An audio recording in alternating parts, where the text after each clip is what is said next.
today we're talking about leveraging LinkedIn, how you can create on LinkedIn from some amazing people here on the panel.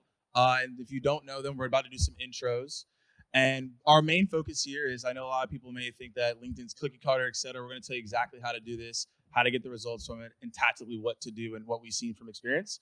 And so with that being said, we'll just go from here all the way to the end. So if you want to start off with an introduction. And also, we're going to switch up the question here. What is your favorite karaoke song? Morgan, you can't do that to me. I have to. Sorry. I just sang Bedrock publicly at Silver Cloud Bar last weekend. Okay. Do we have recordings of it? If you saw that, I'm sorry. I'm sure there's some recordings Okay, cool. deep on the Reddit. We'll see you later. Hi, everyone. I'm Corporate Natalie. Natalie Marshall is my real name. I kind of toggle between my character and my real identity. It's a problem I face every day. I post on TikTok, Instagram, and LinkedIn corporate content. I started during the pandemic when everyone was painting their house and making sourdough bread. I took to TikTok and started creating content. And the work from home jokes kind of stuck, and I'm still rocking that shtick to this day. I have a podcast with our co-panelist here, Ross, called Demoted. Give it a listen if you haven't.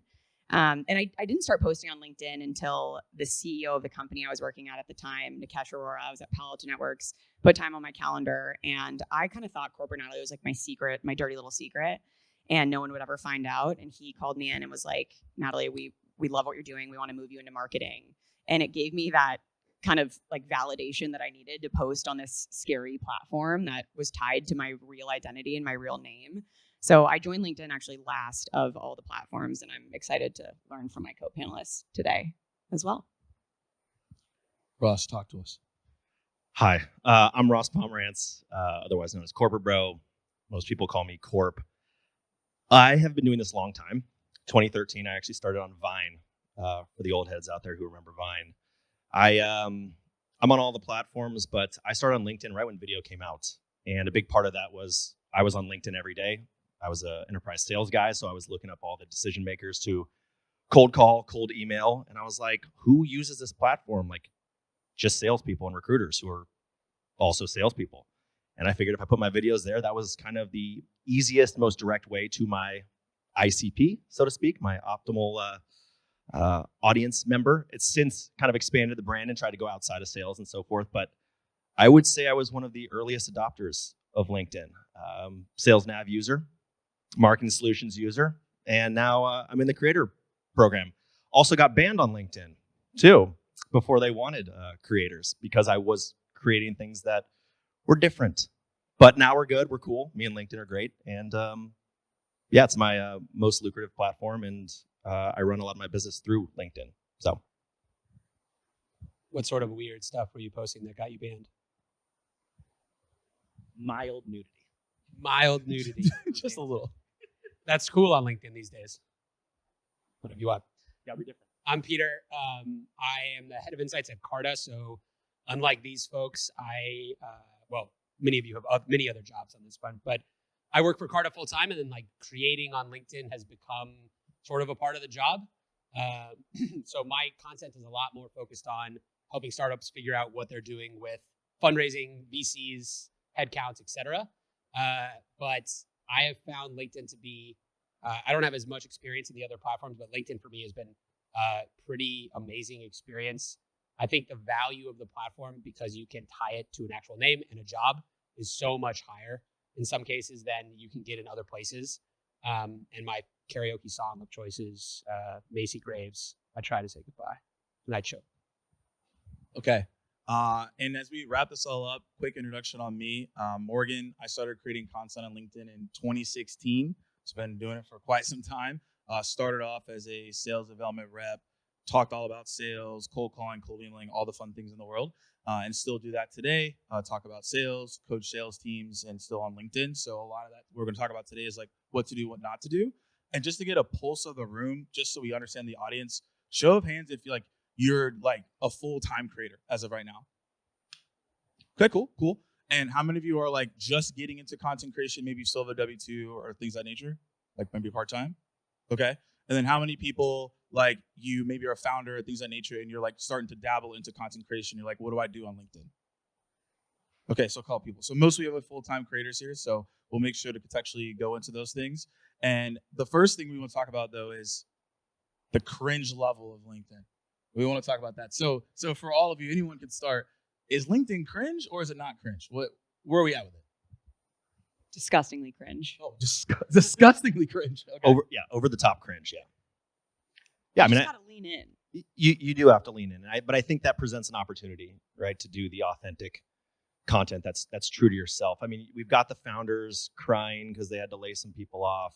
We've got the humbled and honored posts. Thrilled to announce. Yeah, it's a lot. It's a lot, but it's the early days of the platform, and that's why there's so much opportunity to get on there and actually make a dent and start building an audience, I think. So it's easier to stand out there than other places because you are existing in a sea of seemingly same content. So if you have a niche or if you have a point of view that matters, I think it's far easier to get some attention that way because you compete against the cringe at all times.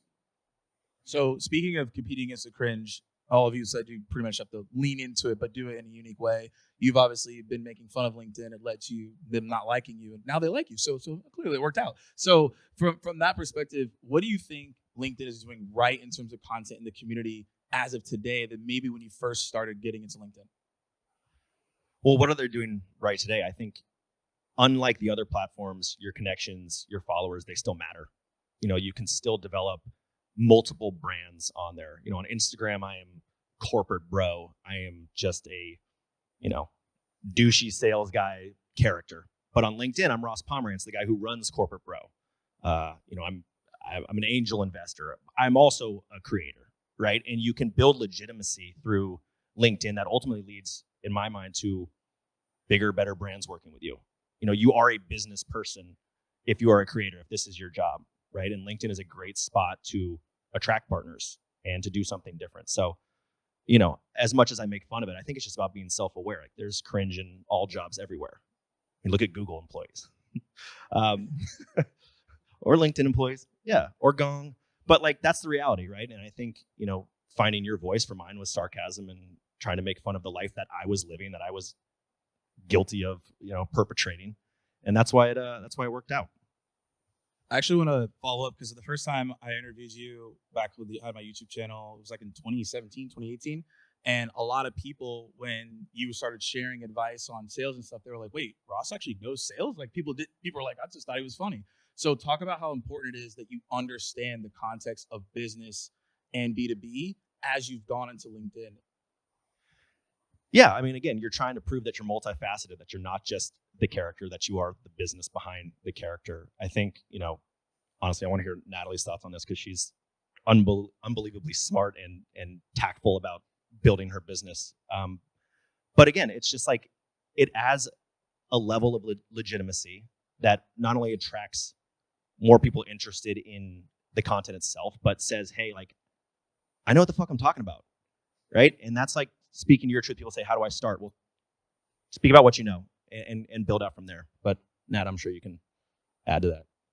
No, I totally agree. I wouldn't advise a day-to-day lifestyle creator to jump on LinkedIn tomorrow. I do think you have to have a business, kind of multifaceted pillars. We post our podcast on LinkedIn. We run a newsletter through LinkedIn for our podcast. And you have to be able to talk the talk, just like Ross is saying, and show who you are as a person beyond just the videos. So, how many of you work for a startup or a tech company right now? Okay. So if you are in a tech role or if you're thinking about doing content, one of the ways you could inch into that if you don't have a great idea is to build content. And I think you were doing this a little bit at the beginning, Natalie, for your company.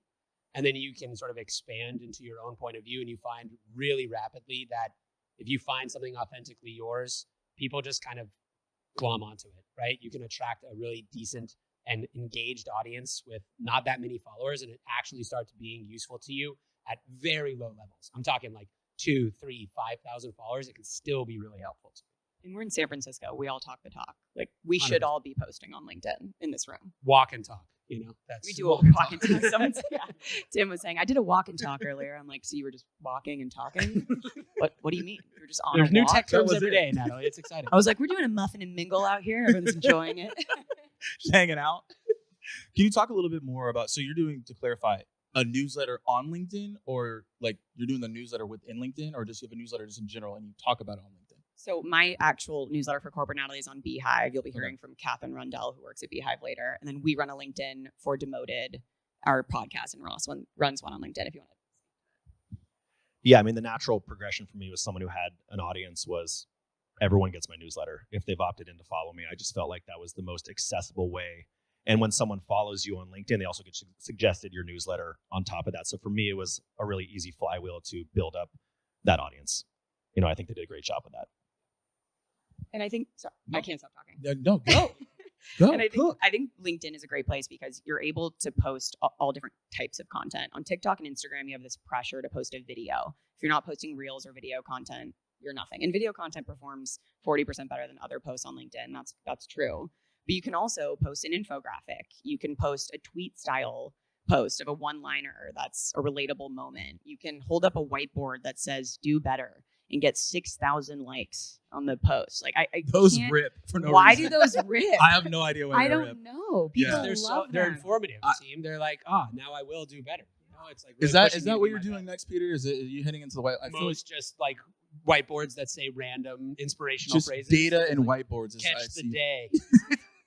I don't know why they rip. I've been thinking about this a lot. I'm like, why do they go so wild? Well, that's part of the cringe of LinkedIn is that everyone's excited to say yes, or they're just wasting time and not doing their jobs. I'm not sure. It could be a lot of that. It could be a lot of that. So I want to, Peter, I'm going to go to you in a minute, but I want to actually go a little bit deeper into this newsletter piece because you can do infographics, carousels. I've seen to be phenomenally. You can go do the dwell time. When you have newsletter inside of LinkedIn, I highly encourage everyone to dive into that because if you have a newsletter on LinkedIn, every time someone connects with you, they automatically will be pushed to that newsletter as well. So just another additional piece. Are there any content pieces that both of you have been thinking about as you've been building your brands on LinkedIn from a content creative standpoint that you haven't done yet? Something I'm curious about that I think you can speak to is the direct to camera kind of YouTube-y style advice. I think a lot of what Ross and I do is skits, and that's our comfort spot. We love poking fun. We love to be the character, but talking direct to camera in an advice way, I think the watch time on LinkedIn is a lot longer. So when we do ads, which we'll get into monetization, it's a way better sell to brands to be like, my watch time is 45 seconds on LinkedIn. People are staying till the bitter end. We will get to all the CTAs, everything. They're so interested. They love it. And so I'd love to hear from you actually on those advice style videos that really move the needle. Yeah, if you look at my content, most of my content is more how to do this, walkthrough. We found as we've been working with the team is 3 to 5 minutes work extremely well. And the reason for that is like our watch time on those are like 48, like 60 hours. So we're optimizing for that. Like our average view time might be lower, like 30 seconds because like it's a 3 to 5 minute long video, but our watch time is insane. So we have a lot of executives, buyers who like really want to learn. We can guide them through that. And then we work with the brands. They're like, oh wait, the watch time's absurd. Like, yeah, we want to keep doing this. And the way we do it is we do hook, obviously, and then we just say, here are the 3 things, here are the 4 things. So if you go study YouTube, all the high-performing videos are listicles because psychologically people want to be like 1, 2, 3, 4, whatever. And then we give them some type of call to action. So either DM us for, whatever, the asset, go to this thing, go to this link. Those perform extremely well because people are like, okay, if I learn this in 3 minutes, what could I learn from, what else can I learn from you? And those are things that work really well. I think on the infographic side, so I think you can actually reuse content really well on LinkedIn. Like all of the podcast clips that we do, et cetera, they perform pretty well on YouTube, but they're also really good for YouTube, LinkedIn Shorts and the portrait videos. And then on the infographic side, one of the optimizations that you can do is obviously for watch time, but also just shareability. So I think one of the reasons why the Carta stuff works is because all of those infographics are so easily screenshotted, shared in WhatsApp groups, actually just reposted by people. Like I can't tell you the number of times people have come and said, hey, did you build this graphic? Because it was being talked about in my WhatsApp group with founders. And so that's a great way to like get your brand or your stuff out into places, have something shareable for people. In the rotation level too, what we've seen is if you do a long form post, if that does really well, we literally just turn to a carousel. It's the same exact copy. Totally. But people won't know because now it's a carousel. And then you can take that carousel and then we make it into a 3-5 minute video. And then we just actually continuously rotate that and change things along the way. It's been really helpful. Unfortunately, I think that that's actually one of the reasons why LinkedIn can be cringe is because you're actually seeing literally the same post reposted the month after, and it does just as well. Yep. So like on a analytics basis, it's a totally good strategy. On any platform, I think we all think too highly of ourselves. Like, people are watching all my content. I'm so embarrassing if I repost something. No one remembers. If I asked all of you, what was the last video you watched on Instagram Reels? No idea. It's all just like blank space in my mind of consumption. And so repurposing, reusing, turning the YouTube video into shorts, posting it across TikTok, LinkedIn, Instagram, modifying maybe the captions, maybe the overlays, but not like having that pride of, oh God, I can't reuse this. Yes, you can. Yeah, and if they remember, that's kind of sus, to be honest. Yeah. Remember when you posted that 5 months ago? It's like, I don't actually. Well, someone said to me, they're like, people don't always need an original, brilliant idea. Sometimes they just need to be reminded of something that they've heard before. 100%. It's like, oh yeah, I still need to do that. So. You had a point? You were going. You looked. You're about to No, cook. that was it. I knew it. I knew it. It's funny. So when we were talking about, optimizing for time spent watching or shareability, etc., I find that oftentimes it's the second or third time that you post something where you actually get the DM from someone who was watching it and said, oh, that was a great reminder of something that I wanted to talk to you about, or a piece of content that I think you should build next, or could you introduce me to X, Y, and Z salesperson at your company? It happens all the time. I want to go back to something you said earlier, Natalie, as in if someone it does not have that business context, they should not come on LinkedIn. So let's say someone's on TikTok, IG, whatever, maybe they're on Snapchat, I don't know. They're on there, they're doing their thing. If they want to get on LinkedIn and they're like, I want to work with bigger brands, I want to work in the B2B space, what should they be doing to get there? And then what has LinkedIn provided you that other platforms haven't? Yeah, it's hard to, if you post a lifestyle, here's my favorite mascara brand on LinkedIn, you're probably going to open yourself up to a little bit of hate. Like, what is this content doing here?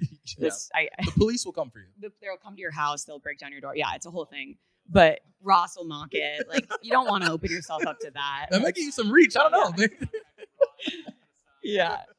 But I think when the TikTok ban was looming, we did see a lot of creators jump to LinkedIn. And what you can speak about is really the business behind content creation, the monetization strategies, how you're growing your team. I have a team of 2. They're here today. That people are super interested in, like, how do you run a small business, all that. Yeah. Thanks so much for clapping. I was like, wait. Absolutely. Yeah, why is no one team clapping? And yeah, so just like you have to repurpose your content in a way that just fits slightly into that business lens and also be a clean creator. Ross and I talk a lot about, like, you teeter the line, but these big brands have like a lot more compliance, a lot of loopholes. We're working with IBM, Salesforce. You can't be like the creator with maybe like an OnlyFans, which is awesome for creators who do that. Anyone in the crowd, love it. Smash that subscribe button. But like Salesforce or IBM might not want to work with you. So like you kind of have to think about the clean content. Like, I don't swear on LinkedIn. I try to be like a little bit cleaner on that platform, but I love cussing in general. You're saying cuss. Yeah. Ross, okay, I want to come to you. Let's say I gave you the keys of LinkedIn for a week, which might be a disaster, but let's say we're going to give it to you. What would you change? What would you do to make it better for creators? Well, we talked about this earlier. I'd get rid of the games. I don't know what that is. Why are there LinkedIn games? What are the games? Oh, yeah, let's get a show. Is anybody playing LinkedIn games in here? No, because why would you? Because why would you do that? I just want to see. I'm just trying to find the person who's played LinkedIn games. There's none. Because it says 100 people playing. I'm like, who are you? Who? 100 people Bots. have ever Yeah. That's probably the real data. Yeah. That's the next post, Peter. I would, because I don't know the future. A lot of things I would try to actually keep the same. I just hope they don't go down a super ultra interest-based algorithm where the connections no longer matter. I think connections, followers, like those look good to brands, but as we get deeper and deeper, you're starting to see those folks perform worse. The fandom is disconnected because they're getting shown so many things. In fact, they're also missing so many things. When you post something, people have opted in, you hope they see it. And I think on LinkedIn right now, most of your audience, if they log into LinkedIn, will see it. And that's not the case on TikTok. It's not the case on Instagram. And I understand the reason they do that is because they want to expose you to new content. They want to keep you swiping. And they also want to give folks who don't have huge followings an opportunity. But if I'm keeping LinkedIn and making it different, Right now, the value of your connection matters a lot. That's why the dollar value on them is so much higher too. I would keep it that way, and I would not go down a fully interest-based algorithm. God willing, I would be shocked if they do what I'm saying, because there's a lot more money for them if they don't. But the reality is, like, creators want their relationships with their fans, and they lose that extremely hard as you grow and go into that interest-based algorithm. And again, what that means is basically whatever the algorithms think you're interested in is just going to show you stuff. I didn't follow that. How does it know that type of thing that you feel? That's what I'm referring to versus who you follow. I have 700,000 followers on TikTok. I don't think any of them have seen any of my videos. That's so crazy. It's so strange. Like it doesn't go out to your followers. Yeah. Well, most of your followers are bot. I paid for that. Yeah. So I guess for both of you, and then Peter, I want to go on the more business side and how you think about the content. But for both of you, okay, so TikTok, IG, you said they're not really seeing it. Are you pushing people to other stuff, or you're just like, hey, we're going to post here and do our thing? LinkedIn's a completely different lens we got to look at.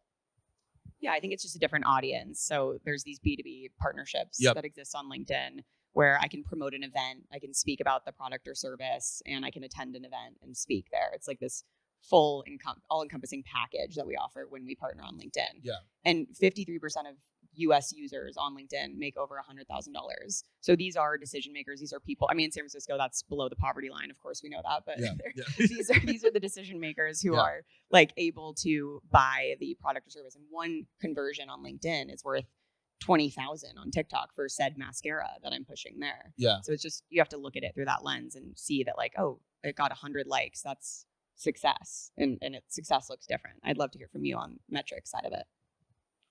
Yeah, one thing I'll just add to that too is, like, it's not sexy, but B2B is all over LinkedIn. And there is a lot of money in B2B. Yes, it would be cool to say you're doing a partnership with Nike or McDonald's, maybe not. I don't know, those huge consumer brands. But some of these B2B companies have a ton of money. And if you can speak that language, there is massive, massive opportunity there. And so I think that's one of the huge advantages. And then you see people on TikTok follow me on Instagram because they know, like, TikTok followers are, I don't know, they're a vanity metric, and that's about it. And so, as Natalie said, you know, it's just a lot. People are willing to give you a chance. I post my old skits from like 2016 on LinkedIn, and those kill. If I do that on Instagram or TikTok, those don't do well because they're 30 seconds long. No, they need me lip syncing over Taylor Swift with text over my head and nothing longer than 7 seconds. And that sucks as a creator. That sucks. But those blow up, and you're like, I got to play this game. And so you constantly battle. Do I do it for me? Do I do it for the brand? Or do I do it for, the algorithm? And I think that's a tough thing that all creators have to deal with. Yeah. No, just from the data side. So when you're posting, what have you seen in terms of Carta? Like, are you seeing more traffic? Are people like, hey, Peter, I've seen you, and that's the reason why we want to do work with you? Like, what are you seeing there? Yeah, so there is a translation from if you are a full-time employee of a company and you're posting, a lot of stuff for that company, you can see some really huge benefits on. I like the idea of the newsletter on LinkedIn. I like it, but it's not fully an owned channel. Whereas your own newsletter off of LinkedIn, move from rented to an owned audience. It's a huge deal for individual creators. It is an even bigger deal for if you're working in, part for the company. So, like, moving people from interested in content that they see that's zero click on LinkedIn, and then they attend a virtual event that we do. They see us in person at a live stage event. They are signed up to our data newsletter. They come to our data events. There's hundreds of thousands of people that have done that over the past couple of years because they started as followers on LinkedIn. So it can have really meaningful impacts on just your brand awareness in the ecosystem. Yeah. And it's, I think it's a great place to be you can do things there that you wouldn't do for other customer motions. Like, I'm not held to a lead score, right? I don't have to look every month and say, how many leads did I generate this month? The point is be ubiquitous. And then you just you get a lot of value out of that ubiquity.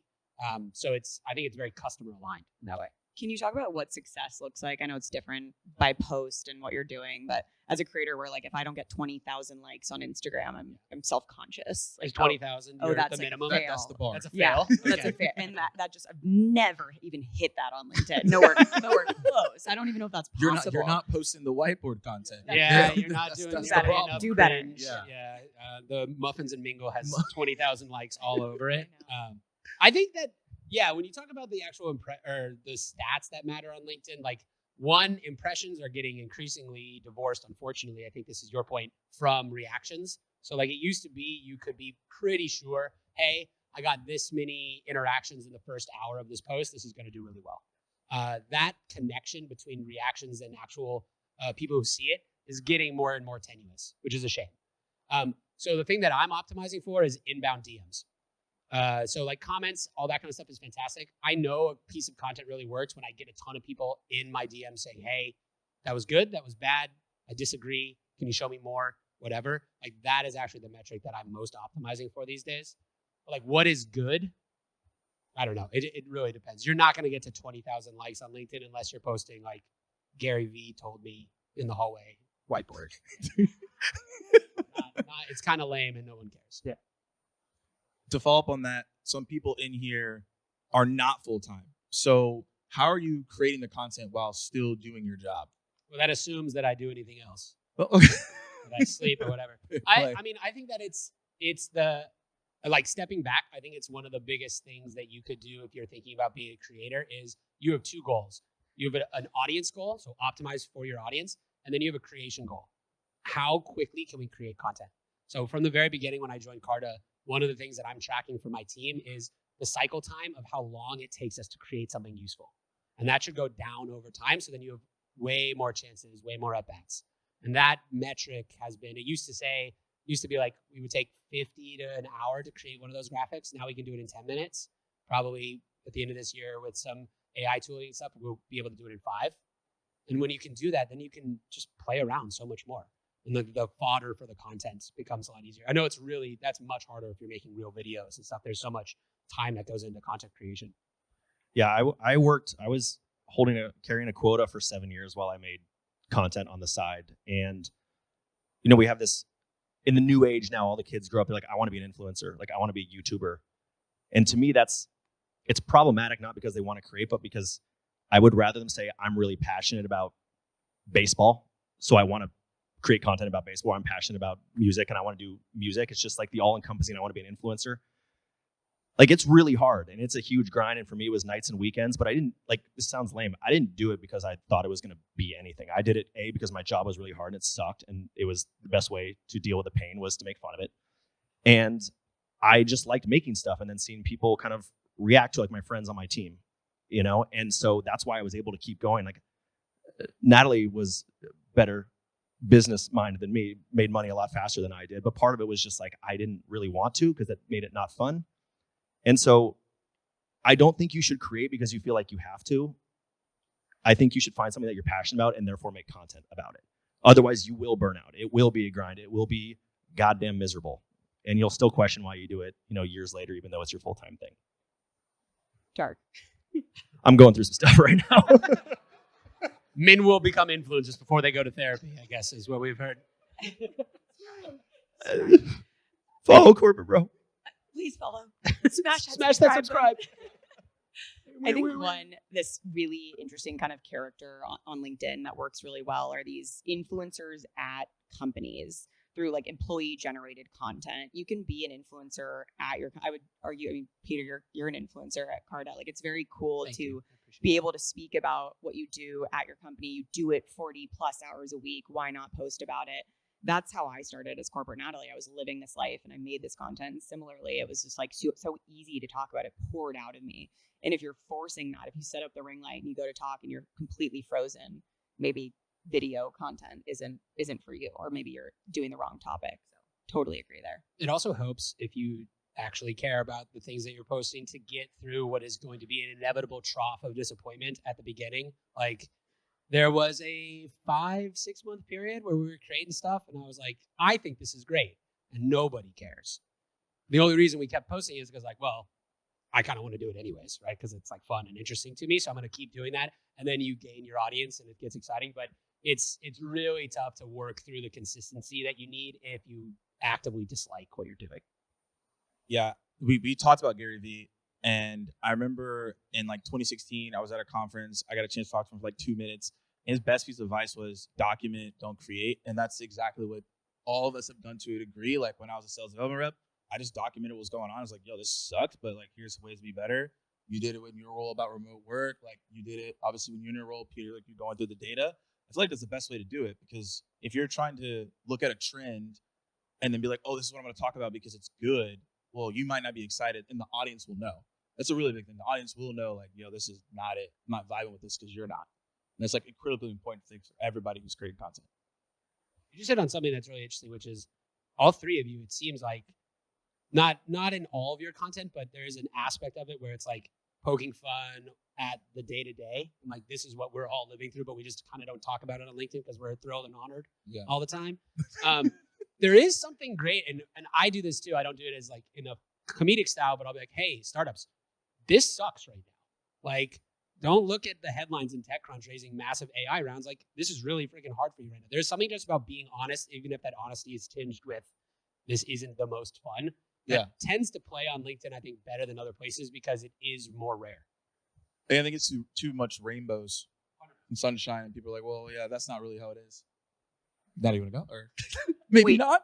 We interviewed the host of The Best One Yet, who actually Nick is speaking later today on our podcast, and they interviewed the CEO of Duolingo, and he said, your job won't be replaced by AI, someone who uses AI better than you, and tastemakers will be who kind of stands out. So if you're putting your own taste on it, I think AI obviously is like a huge topic of conversation. We all have seen the LinkedIn post that not only is the AI generated whiteboard photo, but also the thing that's like, I didn't know this 10 years ago and I'm 10 years, but whatever. Like, okay, please. Like, why are there so many emojis? I don't know. But just having a genuine, unique POV does stand out, I think. I'm praying, I hope, among the rest. We are praying and hoping heavily. So for all three of you, when it comes to LinkedIn, what is the thing that you have least expected in terms of return on LinkedIn? You were like, wow, I did not know this person would DM me, or, whoa, this post went crazy and I did not think this post would. Anything that was like a huge, like, whoa moment for you? For me, it was just like, I make fun of brands and companies, and then those companies would reach out to work with me, probably to buy my silence in hindsight. Sell out. And I am. I sold software. If you're going to sell something, sell yourself, Great tactic. But I like my biggest partnership with Salesforce, and the reason I was, cast as a tiny little extra with a 1-second cameo in a Matthew McConaughey commercial was because I DM'd the head of social at Salesforce after making fun of Mark Benioff a few times. Yeah. I was like, when are we doing this? That was my DM. And she got back to me, no joke, 15 minutes later, and was like, when do you want to chat? And I was like, well, I can come to the Salesforce Tower in 2 days. And she was like, done. And like the rest is history. Now they're my biggest partner, and I enjoy working with them, and they're a little more self-aware than you'd think. But I certainly didn't expect that. Yeah. I think you can build those relationships there. Like, those inboxes are the least cluttered right now. So huge opportunity to do some cold outreach, to be a salesperson. There is something where you tip into a minor level of prominence such that people respond to your DMs. And that literally has been the most shocking thing to me, where it's like, oh, we are thinking about something at Carta. Wouldn't it be great if we could talk to this LP that works at the Stanford Endowment? I don't know him, but I'll shoot him a DM. And people are like, oh, sure, I'll talk. Because I've read something that you posted 2 or 3 or 5 weeks ago, And that has been, I was not expecting that at all. You can just reach out to people and they have time of day for you. Yeah, they're there. Most people are afraid to reach out cold because you can get rejected. But it's like, to Ross's point, from what I've seen, the DMs are open. You just gotta say something. The DMs are open. It's going down in the DM. That's what I heard. I don't know. But everyone here, we have some full-time, some not. Let's get into the tactics. So it could be 1, 2, or 3 things from you all. Trends-wise, what do you think people should be paying attention to in 2025 as a LinkedIn creator that maybe they're not, that you would suggest? I'm like, hey, here's some ways to improve your content. Here's ways that you can get better to engage your audience. Okay. One thing that LinkedIn is testing right now, which I just watched the YouTube panel. Like, I pay to boost my YouTube. No one wants to watch my YouTube. And I'm so transparent about it. I'm like, I need to get some views here. I pay to do that. LinkedIn is testing like personal boosting. So you can boost ads right now that are run through like thought leadership ads, but you can now kind of invest on yourself and boost your own content if it goes through. They're in the testing phase. Why not? Right? Like, reinvest in yourself to make your posts even be seen by more people. Because sometimes you just get on this side of the algorithm that you can't really control and it's not going out there. And take control of that. I'm excited to see that in 2025. Yeah, I've seen a lot of people start to test and gotten some good results from that. Do you think that people are getting banned on shadow ban? It's absolutely not a real thing.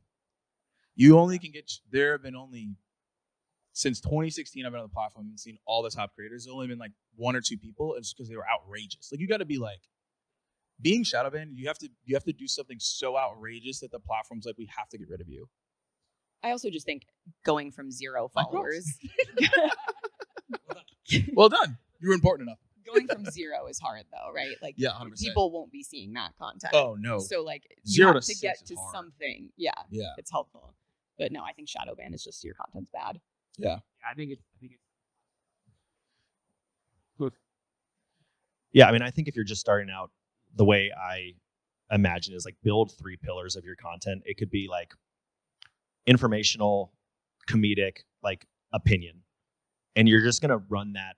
You're going to run tests on all those, and you're going to run it for 6 months. You're not going to care about the metrics. Some stuff may perform, some stuff may not. You may do the same video again. It may perform and it may not.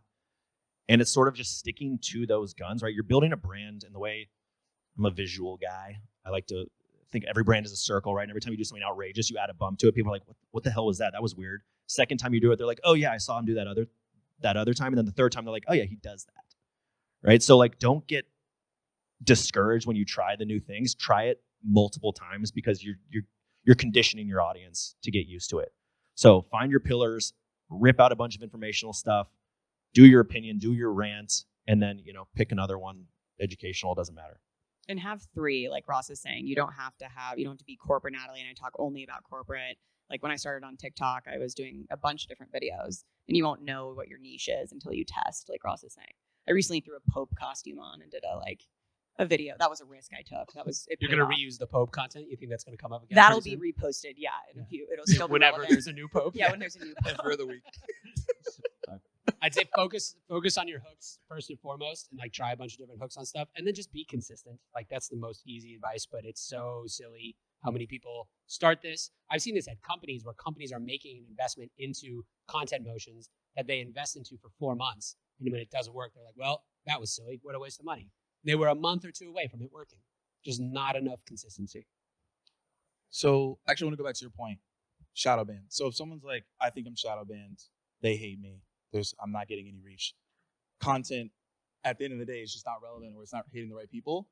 What is your suggestion there? How do you get better? Should you go reach out to people that are liking it and say like, why do you like this? Like, should you like do like a soul trip? I don't know. What do you do? Hey, I saw you like this. Why did you?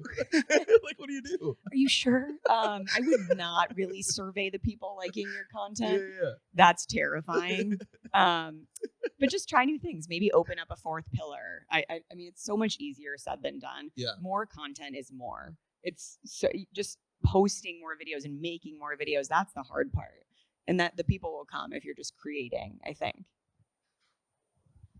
Yeah, Natalie said earlier, the ego is really big. No one gives a shit about you except you, right? And the occasional time that your post shows up, then they're reminded, and then they disappear 5 seconds later, and they're moved on with their life. I am so guilty of getting hung up on the metrics and wanting to spend so much time on videos. And it's like, why did I spend so much time when this other thing that was mindless popped off, right? You just kind of, in a perfect world, don't look at those metrics and just post and walk away. If that's the easiest thing, if you want to engage with people, that's always a great thing to do. But I totally support the post and walk away and do it for a long time, and keep your eyes outside of the platforms. Make your content, post it, disappear. One more tip, and this is for me as a chronic scroller of Instagram and TikTok, because they know me and it's interest-based, and I just love those platforms, I'll admit it, is scroll and be a user of LinkedIn. You start to see what's working. You are on the platform more. Like, invest some time in being a user and consumer of LinkedIn. I think I only recently started doing that in the last year, and it reflects in now 90% of my brand deals we're talking about LinkedIn in some way. And so it's better to be on the platform and kind of talk the language. Every platform has their own language. TikTok's, like Ross said, 7 seconds, quick, Taylor Swift sound. LinkedIn's far different. So the other aspect of what Ross was just mentioning is it's very easy to get mad at other things that are doing well because you're like, my stuff is better than that stuff. Or like, I saw this 2 weeks ago. Or like, in some cases, I posted this 2 weeks ago and now this is popping off and that was like my idea, which is super annoying. All of that is wasted energy. Like it just doesn't matter, right? It's gonna happen. 1, 2, your stuff maybe isn't better. And 3, like there's a lot of people, especially in LinkedIn, who do this thing where they curate and say, other people are creating, I'm gonna show you the things that matter to you, blah, blah, blah. Curation is actually a pretty decent strategy to get started. It doesn't feel as creative, but it does work. Sure. So like there are a bunch of, this happens a lot in VC world and startup world, where VCs will say, I need a media brand. What I'm going to do is I'm going to give you links or headlines of the top 5 things I read in VC this week, or the like, here's this thing that's popping up. I want to recirculate it and just say like credit to blank. And it is annoying because it's like, you're not making stuff. You're just kind of pointing me towards things that already exist, but hell, it does work. God, give me this. 100%. Yeah.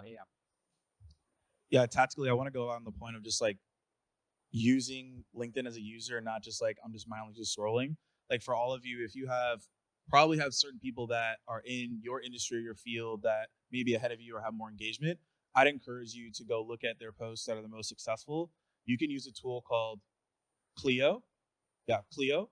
And what it does is it allows you to see their top posts for the year or all time.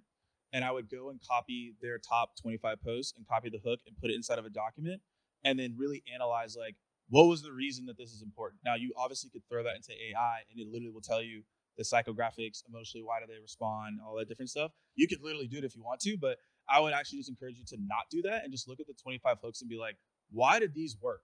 And then go look at your hooks and you'll probably be like, oh, wait, I need to like make some modifications.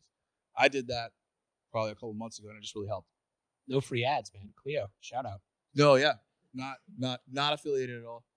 It's free, so check that out. How much time do I have left before we go on this? I don't know, almost 10 minutes. Cool, awesome. For the last 10 minutes, does anyone have any questions? Figure there'll be some questions. Awesome. Can I use this mic? How do we play? All right, cool. Raise your hands, please. I got.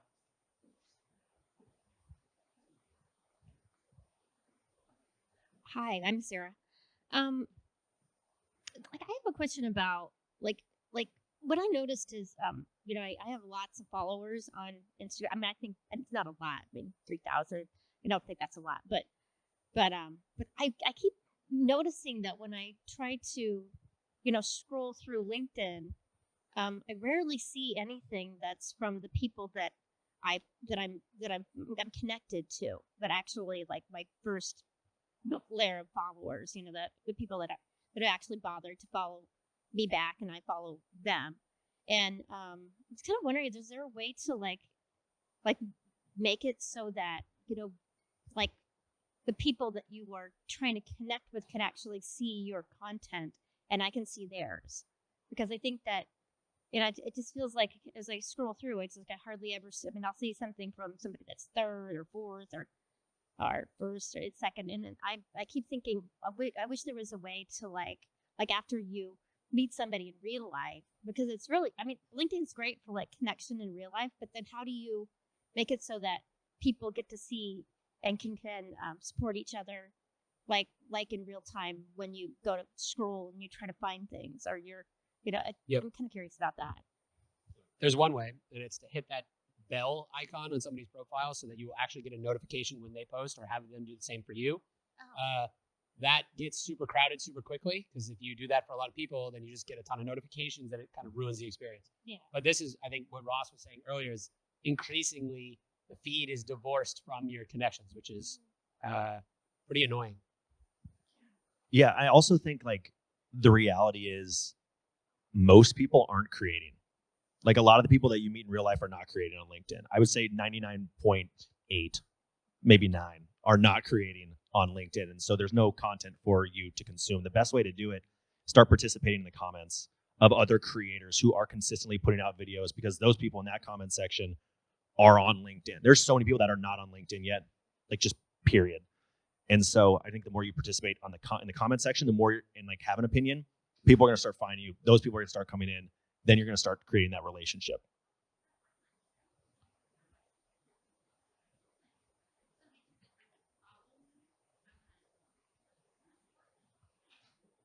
I wouldn't be too worried about it, candidly, because as Ross said, most of them are not making stuff most of the time.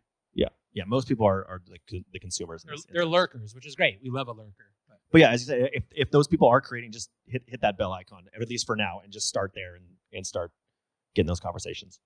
That's another great window into content creation, is being a comment creator. Comments are its own form of content, and they're hilarious, and top comments are so funny. The top comments on all my videos are way better than the video itself. So be a comment creator. It's a great, easy way in. So many questions, but I'll stick to a couple of them. Well, I'm a podcaster, and I always use LinkedIn extensively.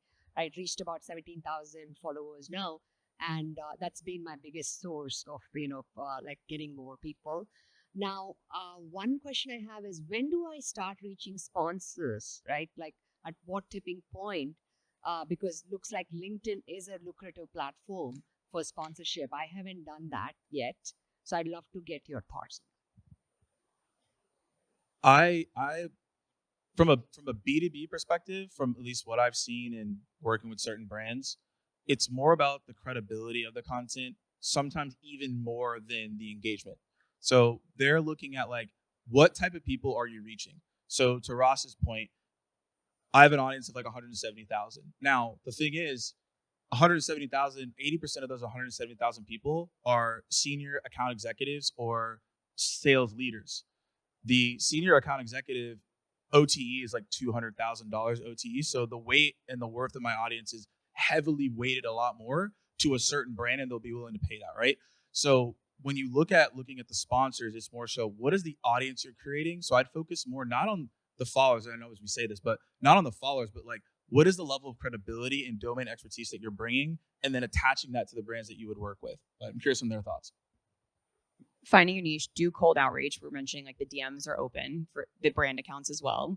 And I'll shout out a company I advise for, Creator Authority. They are a LinkedIn specific influencer agency, and they work with influencers like yourself, micro to macro, and connect you. So we can chat about that after this. Thank you. Yeah, I was going to say there's like plenty of databases you can start putting your stuff in, and it'll start circulating. I think you can also tag when your topic is relevant to a certain company. Some people are monitoring those company pages and tagging them and just alerting them that you exist. And again, it really is the density of your following versus the total volume of your following. You know, having that niche for me, similarly, it's salespeople. And so I speak from a sales perspective. And, I'll get some finance people, some marketing people, because they know salespeople, but they're not the core audience. And so I think it's just like, the more you can niche down and have 5,000 super valuable people, that's when those brand deals start to happen.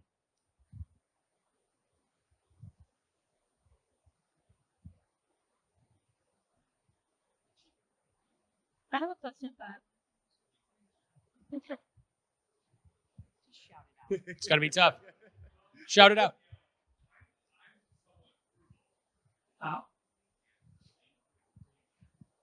Great. Great question. No trials. LinkedIn won't give me one. LinkedIn doesn't even give it to me. I post on LinkedIn and say, who can give me premium? And a lot of times a LinkedIn employee will be like, oh, dude, I've got like 7 of these. Like, here's a code. Like, I literally just solicit. And that's how I've done it. I renew every 6 months with some other random person. That's how I've done it. Thanks for not giving your creator program folks premium. Thank you. No, that's fine. That's truly what I do. I scream from the mountaintops. If you find out, let me know.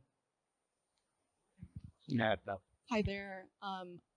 Hi, I'm opening a speakeasy bar and a escape room in San Francisco, and I completely, utterly forgot about LinkedIn, even though I feel like a lot of my corporate clients are going to be on there. How do I start? I also don't have a personal LinkedIn. I was doing a lot of stuff, but how do I get started? How do I? Is it better to stick with ads right now? We're opening in 2 weeks, so it's like, should I try to make an account and connect with people now, or should I just do ads? Or like, what do you all recommend? I don't know. First of all, let Ross and I come to the Speakeasy Escape Room. That sounds so fun and ripe for content. We'll be there. I'm not sure on the ads. I would spend money on not LinkedIn ads if you're going to spend on ads right now. They're a million times more expensive. Won't leave. We'll leave. That's just the truth. Yeah. But what I would do is, when you mentioned document your journey, like document all the choices. Here's why. Okay, and that's where you got to start. You can hire an editor. You can edit it yourself. Just start chopping and get it out there. Yeah, if you're gonna, I would also not spend money on ads at all. I would take the ad money and just pay for certain creators to go there, to be there, and then document that. That would have way more impressions, way more engagement, way more reach than any ad you would do. Sorry, LinkedIn. But definitely start your personal account. Yes, start asking for connections to people that you think would be helpful to you. And then if you want to start making content, do it. But totally agree. If you want to kickstart this in 2 weeks, you can leverage some other brands. And LinkedIn ads are very expensive. That sounds lit though. I'll pull up that. Yeah, like don't try and sign me Drunk up. escape rooms are way better That's than what I'm saying. regular That sounds escape rooms.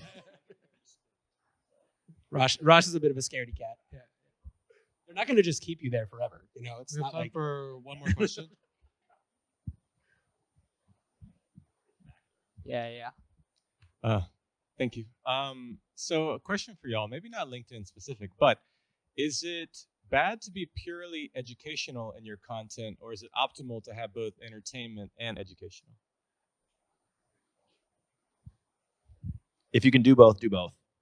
But a lot of people find content by asking a question. And if you're answering that question, a lot more people are going to find you a lot more quickly. And I think personally for me, that's like where YouTube comes in. I use YouTube. I'm not as much of a content consumer on YouTube, but I ask it questions all the time and look for videos to answer my questions. And I think that is the shortest, quickest way in. Obviously, if you can do both, do both. But I do think educational is the best way to start, personally. you don't need to be boring when you're educational, right? So like you can have a personality, and all my content is educational or like about the market mostly, but hopefully it's not too dry, right? That's the goal. If I was funnier, I would do that, but I don't, so I use data. My advice to you, what I've learned, like majority of my content is educational, is find the splashes of personality that can't be replicated. So in my content, I'll randomly talk about like, yo, it's lit. Not a lot of people are going to say that, right? Or I'll throw in like video games. I'll throw in like something about anime. I'll throw in something that like only I could ever really write this and bring the point home to the education. And I do a lot of analogies. So when I do like sales plays, I'll be like, yo, this sales play is Zelda's Boomerang. People are like, what is this guy talking about? But the thing is, a lot of people are going to come up with that. So they remember the play, they actually execute the play, and they only know that's coming from me. So when you think about education, it's how do I tie the things I actually love to do? Because then you're actually going to bring in other people. I've had people who are like, I only followed this because it was a video game thing and I actually learned. So you want to like tie those things together. And that's what I found the most success with educational content.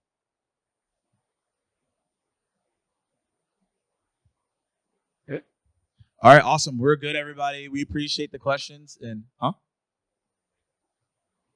who got neglected? All right, we got you. We'll shout out real quick. Rapid fire.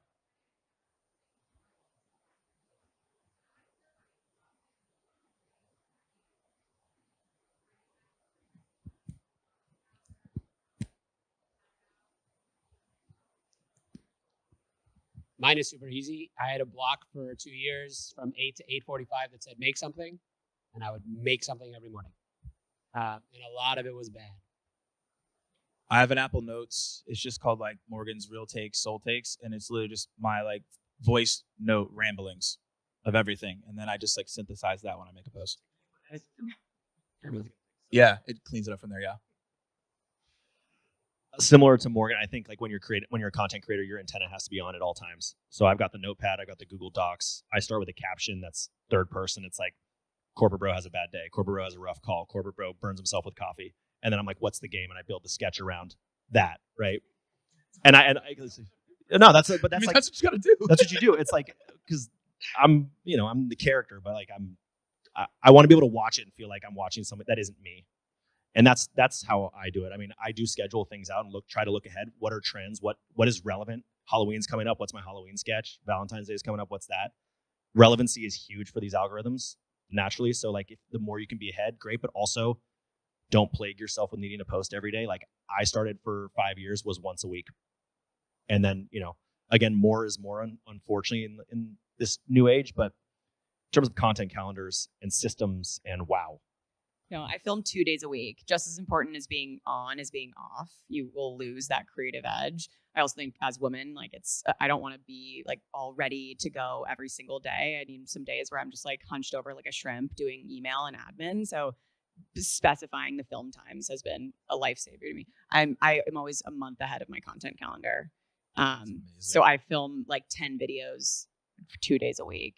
Yes. I love that. Yeah. Yoda. I ordered the Pope costume 3 weeks before. I knew it was happening.